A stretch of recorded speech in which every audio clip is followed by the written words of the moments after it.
द्वारा नहीं। इन तीनों को नहीं अपनाया, साधन होते हुए भी साधन को नहीं अपनाया, एक निस्साधनता की स्थिति उसके अंदर आ गई है, इसे शरणागति कहते हैं, इसे समर्पण कहते हैं। भट्ट जी महाराज ने इस मार्ग को अपनाया है, शरणागति का मार्ग अपनाया है, समर्पण का मार्ग अपनाया है। एक विधवा कहे कि मैं अब ब्रह्मचारिणी बन गई हूं, तो ये ब्रह्मचारिणी का व्रत नहीं है, तो विधवा हो गई है, उसके पास भोग सामग्री रही नहीं है। साधन होते हुए भी यदि कोई निस्साधन हो जाता है, ग्रस्त होते हुए भी यदि कोई ब्रह्मचर्य का पालन करता है, तो बहादुरी है। ऐसा नहीं है। भट्ट जी महाराज के पास साधन नहीं है, सब साधन है, लेकिन उनकी मान्यता है मेरे पास कोई साधन नहीं है, न मेरे पास शिक्षा है, न मेरे पास दीक्षा है, न मेरे पास भक्ति है, न मेरे पास ये है, न मेरे पास प्रेम है, मेरे पास कुछ नहीं है। मैं घोड़े पर नहीं बैठूंगा, मैं रथ पर नहीं बैठूंगा, मैं हाथी पर नहीं बैठूंगा, मेरे पास कोई साधन नहीं है, मेरे पास कोई पूंजी नहीं है, मेरे पास कोई धन नहीं है, मेरे पास कोई गुण नहीं है, मैं दुर्गुणों की खान हूं, मेरे कारण ही तो सारा अनर्थ हुआ है, सारे पाप का भार भट्ट जी महाराज अपने सिर के ऊपर ले रहे हैं। मैं कैकेयी को भी दोषी नहीं ठहराता, भले ही मैंने गाली निकाली है, कैकेयी ने आखिर किया है सब कुछ तो मेरे लिए ही तो किया है, मैं ही इस अनर्थ का कारण, सब कुछ अपने सिर के ऊपर भट्ट जी महाराज ले रहे हैं। मैं जाऊं तो किस मुंह से जाऊं, बस एक ही आसरा है, इसे राम कृपा कहा जाता है। जब व्यक्ति सारे साधनों को छोड़ के एक राम कृपा पर निर्भर रहे, एक राम भरोसे रहना शुरू कर दे, मेरी साधना यही है कि मैं राम भरोसे रहूं, मैं राम आश्रय रहूं, तो इसे शरणागति कहते हैं, इसे समर्पण कहते हैं, इसे सरेंडर कहते हैं। एक राम भरोसे, राम कृपा, राम कृपा ऐसे ही व्यक्ति में अवतरित होती है। प्रेम का प्रतीक है, भक्ति की प्रकाष्ठा है शरणागति, समर्पण। जब व्यक्ति इस प्रकाष्ठा को पहुंच जाता है तो परमेश्वर अति दयालु, अति कृपालु, उसके प्रेम को देख के तो अपनी कृपा को उसमें उड़ेल देते हैं। ये परम प्रेम बन जाता है, ये पराभक्ति बन जाती है। पराभक्ति इसे ही कहते हैं जब साधक का प्रेम और परमेश्वर की कृपा का सम्मिश्रण हो जाता है तो उसे पराभक्ति कहा जाता है। परमेश्वर की कृपा तो सब पर है, लेकिन अवतरित उसी पर होती है जिसके हृदय में परमात्मा के प्रति प्रेम उमड़ता है। दूसरे हृदय में ये अवतरित नहीं होती, भले ही ये सब पर है, अवतरित उसी पर होती है। भरत जी महाराज चल पड़े। आखिर भक्तजनों, ये राम राज्य में ये जो व्यवधान आया है, आया क्यों है? ये बाधा जो आई है, आई क्यों है? संत महात्मा कहते हैं भरत है प्रेम का सागर और परमात्मा श्री राम है कृपा के सागर। भक्त और भगवान की होड़ लगी हुई है आपस में। भक्त चाहते हैं कि मुझे कोई ना जाने, सब कुछ भगवान है, और भगवान कहते हैं बेशक मुझे कोई भूल जाए लेकिन कोई मेरे भक्त को ना भूले। दोनों में होड़ लगी हुई है।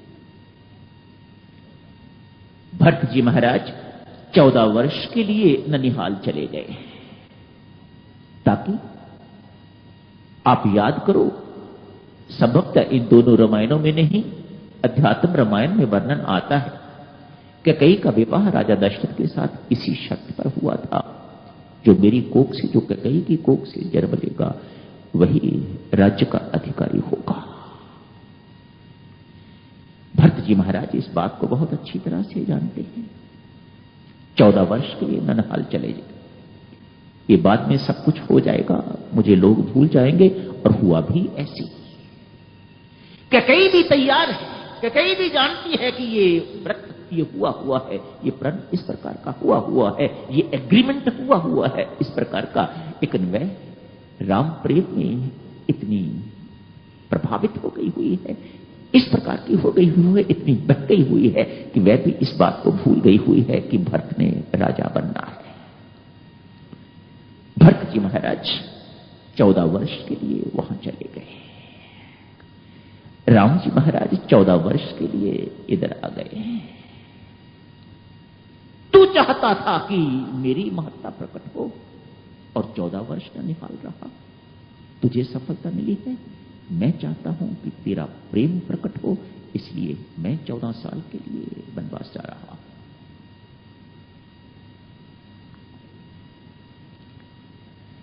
प्रेम का सागर एवं कृपा का सागर चित्रकूट में मिलने जा रहे हैं।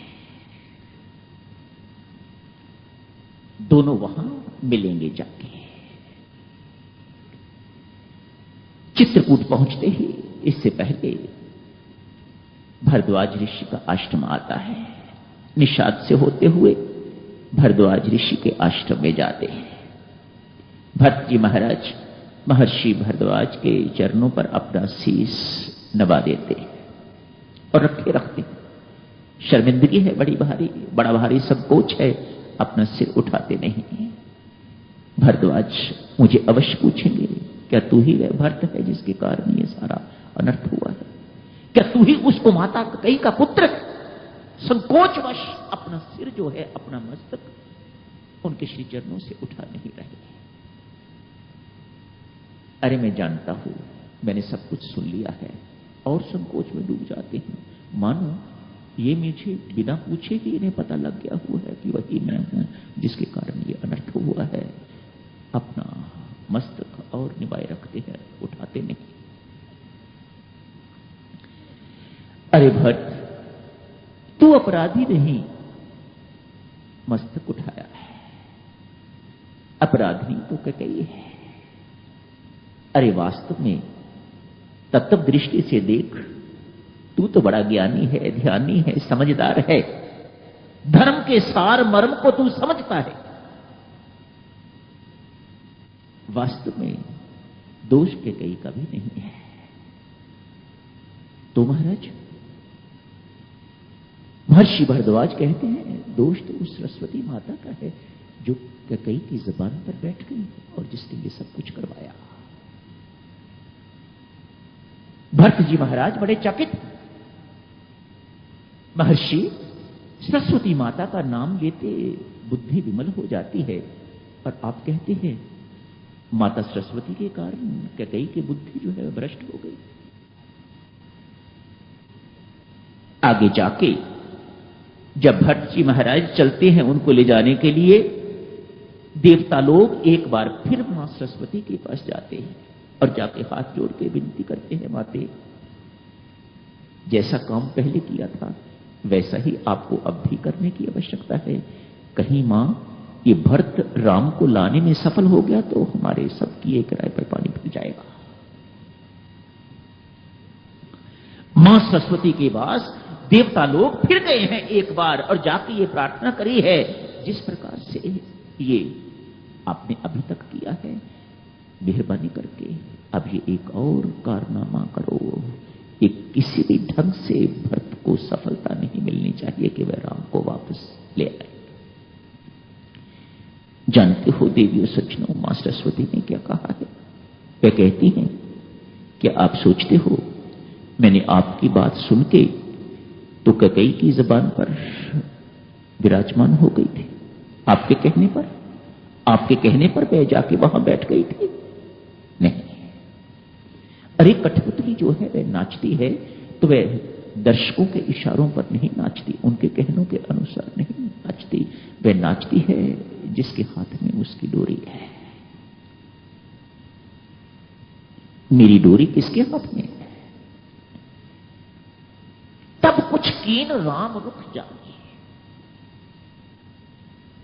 जब मैंने राम के रुख को देखा, जब मुझे राम ने, जो मेरे कर्णधार हैं, जो मेरे सूत्रधार हैं, जिस वक्त उन्होंने मुझे इशारा दिया, उनका रुख मैंने पहचान के तब मैंने कैकेयी की जबान पर अपने आप को निवासित किया।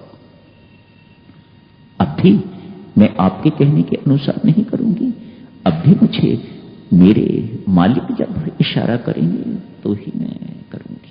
मैं कौन हूं, कहां रहता हूं, कैसा हूं, इत्यादि इत्यादि। ये उपासना की महिमा है, भक्ति की महिमा है।